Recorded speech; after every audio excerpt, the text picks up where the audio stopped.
Hey, what's up? This is Brandon Simmons for Brandonsimmons.biz, and this is my weekly review on the Houston Texans called Bullheaded. Each week I'll be going over topics regarding the team as well as previewing their matchup for that upcoming week. So, with that being said, let's go ahead and get into it.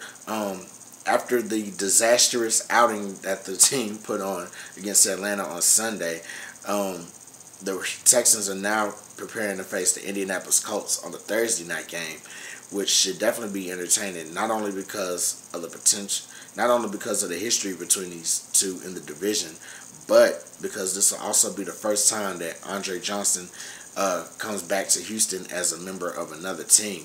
So, I mean, definitely, this has been a matchup that's probably been circled on a lot of the players' calendars. It's definitely been a matchup circled on a lot of the fans' calendars. A lot of people did not agree with how Andre left during the offseason, but there were some that did agree with, letting him go.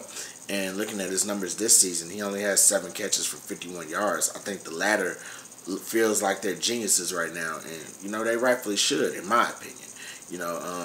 Apparently Bill O'Brien said, that Johnson was gonna have to take a pay cut, and, and that was because his role was gonna be diminished. And let me just tell you like this, and I'm probably going to get a lot of quote-unquote backlash for it, but who cares, because it's the honest truth.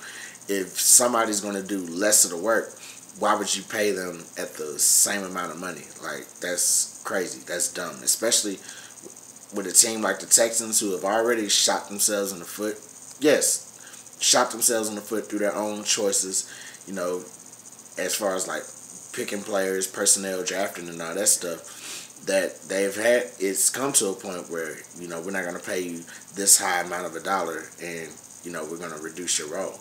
And so, with that being said, I don't blame them for letting him go, and I don't really blame him for telling them that if he's just going to be straight up honest with him. And so, a lot of the people that thought Andre has something left in him, I mean, they're looking real foolish right now.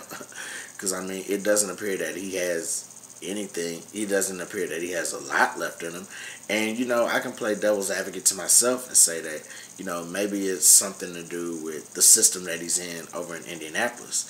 Because, Andrew Luck, he's a very talented quarterback. And he's probably the best quarterback that Johnson has had his whole career.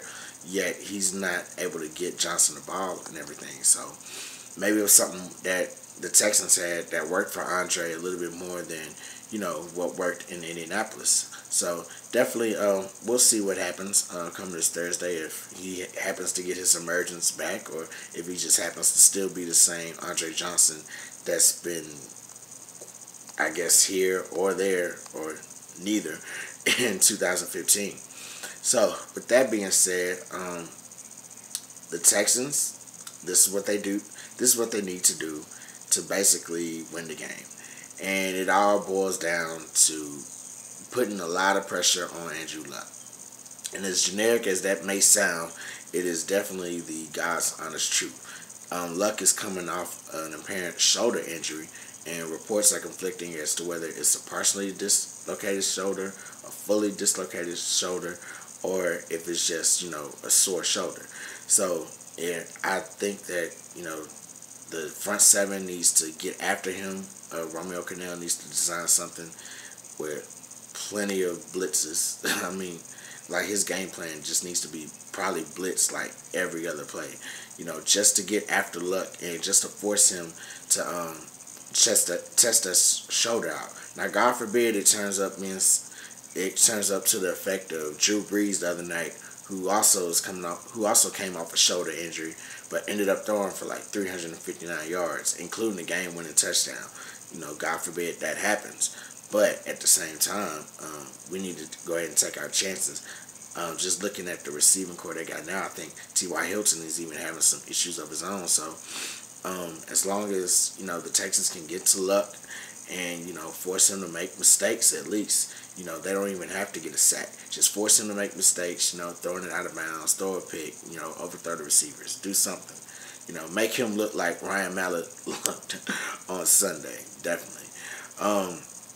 as far as the rest of the defense, I mean, it goes without saying, our secondary, it just needs to step up. It just was not good, So, that being said, switching over to the offense, I don't think we need to pass the ball as much as I would like to. I really hope this is the game that Arian Foster can just, return to being Arian Foster, make his actual season debut. Last week I went on a record to saying that he doesn't need to be out there. He should not have started or played in that game, and he should have just waited for Thursday night to come.